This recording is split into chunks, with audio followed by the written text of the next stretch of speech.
Hey everybody, this is it. This is the last lesson that we have in store for your government class. We definitely have ended on some weird notes just with moving everything online, but you've made it. You've made it this far.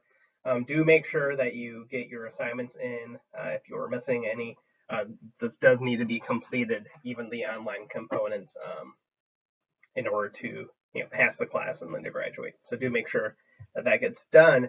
Today, what we're going to be doing, we're going to be talking about personal financial literacy, which I was instructed to do.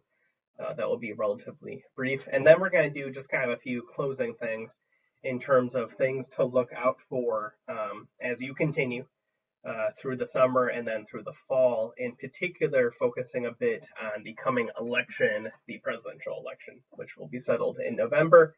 And then I have a few just kind of parting shots as you embark on your post high school career. So let's dive in. So I must confess that it feels a little bit weird for me to be giving you advice on personal financial literacy, just because I feel like that's more a function for your economics and personal finance class, which I think you all had. But just kind of big picture, some things to keep an eye out for. And the biggest thing is right over here. Okay. You need to make sure that you have a budget. So however much money that you are making, you need to know that number. So for every month, and then you want to make sure that your expenses, the amount of money that you are spending on, housing, food, cars, insurance. Trust me, like car insurance, health insurance, that costs more than you think. Whatever, you want to make sure that you are spending much less money than you have coming in. So you want to make a budget and you want to stick within that budget. It's not the most fun thing ever, especially when you are first starting out because you're not going to be making that much money.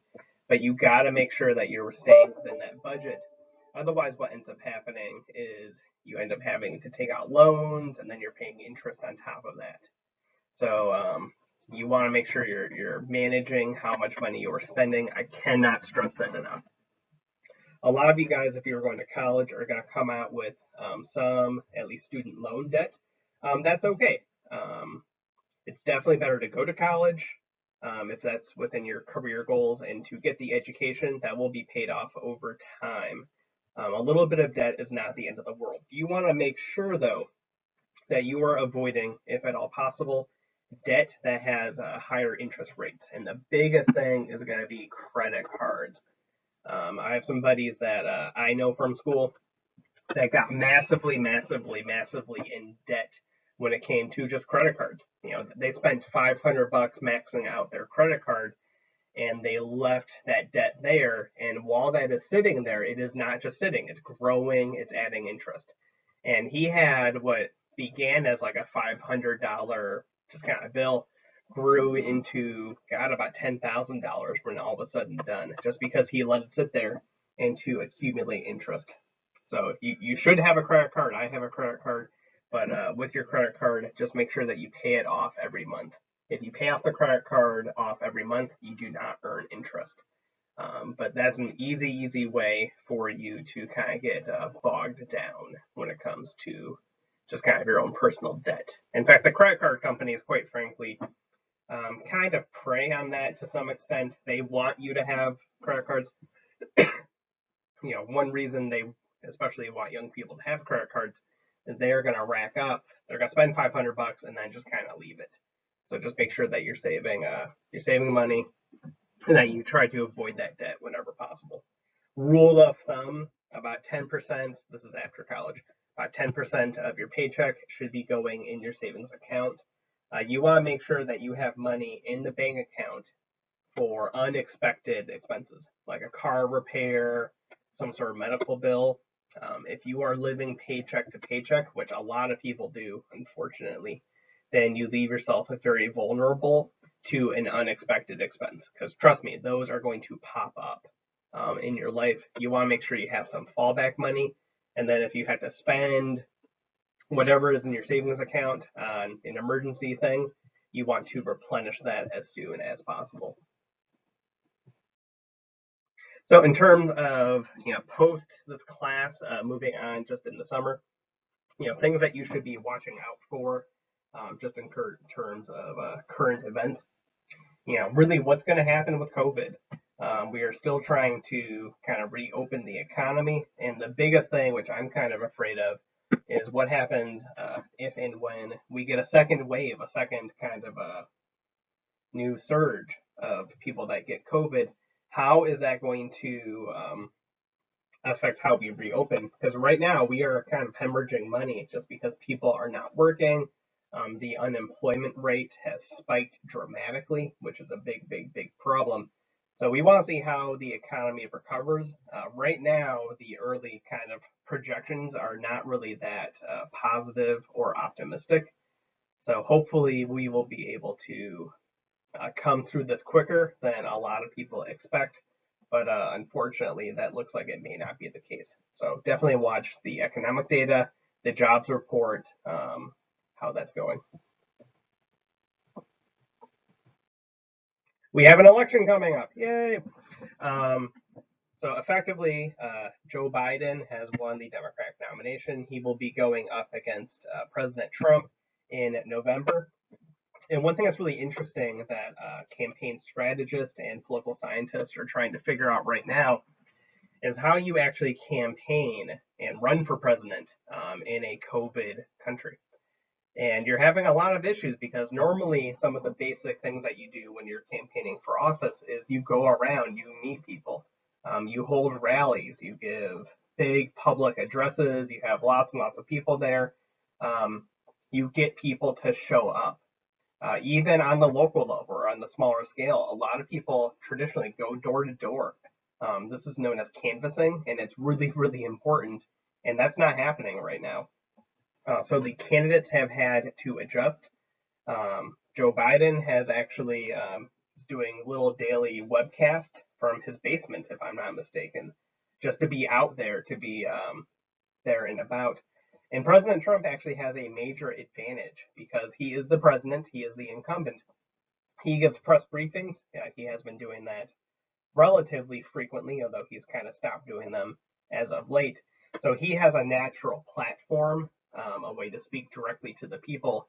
Joe Biden's is a little bit more manufactured, and he doesn't actually hold a position right now. So it's just kind of him, private citizen, um, when he's giving his little web addresses.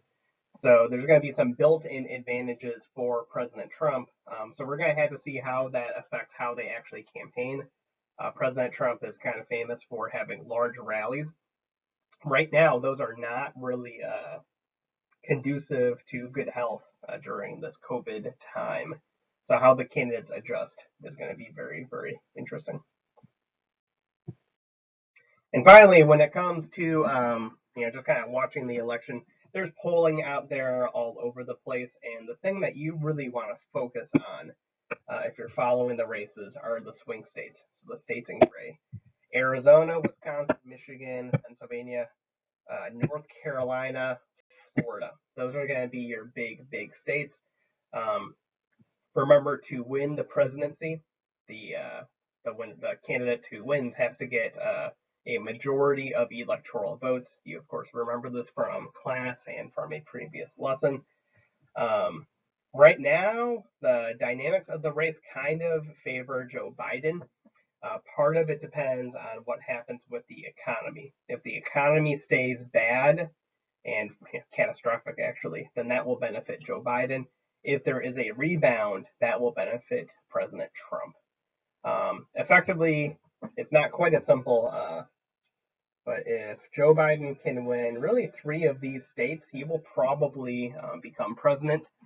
Uh, Even some people are saying Georgia could be a swing state. I don't know about that one. Some people are even suggesting Texas. Again, I really don't know. But the Midwest is where you really want to focus your attention, and Arizona. A lot of polling has actually had Joe Biden with a pretty big lead in Arizona, which is surprising because they have not voted for a Democrat in some time. Uh, so just something to keep an eye out for. If you want to follow the races, look at how they are campaigning in those states and looking at the polling in those states. as opposed to nationwide. That will have an effect. So we did it. That's it. That's it for the course in terms of just kind of closing takeaways. I guess just a short piece of advice. You guys are really beginning your educational journey more than anything else. You graduated high school, and that's great, and you should celebrate that. And it's worthy of note, and you should feel really good about that. But you should also keep in mind that if you stagnate now, or if you don't grow from here, if you see this as like the height of your achievement, then you're not going to grow as much as you could. And so, especially if you're going to college or really whatever you're doing, just know you should be growing, you should be learning, you should be expanding your mind just as a person. So think, research, think for yourself, most importantly. If you're stagnant, you're falling behind. I have it right there. You want to be growing, you want to be adapting, you want to be improving as a person. For those of you going to college or trade school, congratulations. Hopefully you got into the place that you wanted to. One thing I would point out is you're going to be at the college level in areas with a lot more freedom than you are probably accustomed to. And you are going to be surrounded by people who are probably not going to be making the best decisions. So it's very important at college to be self-motivated. You're not going to have a parent, you're not going to have a guardian there to tell you to do things, to make you study, to make you go to class. And trust me, there are going to be classmates that you have that don't go to class, that don't study, that don't do the work, and they are going to fail out. Make sure you surround yourself with thoughtful people, and that you handle your business, and that you do the things that you need to do in order to be successful. So that's it. I do have one last kind of closing assignment for you guys. It was a pleasure to teach you. Again, I'm sorry we had to move to the digital format. That was not my favorite thing, but I hope you are well. Hope you got something out of this class, and I wish you luck in the future.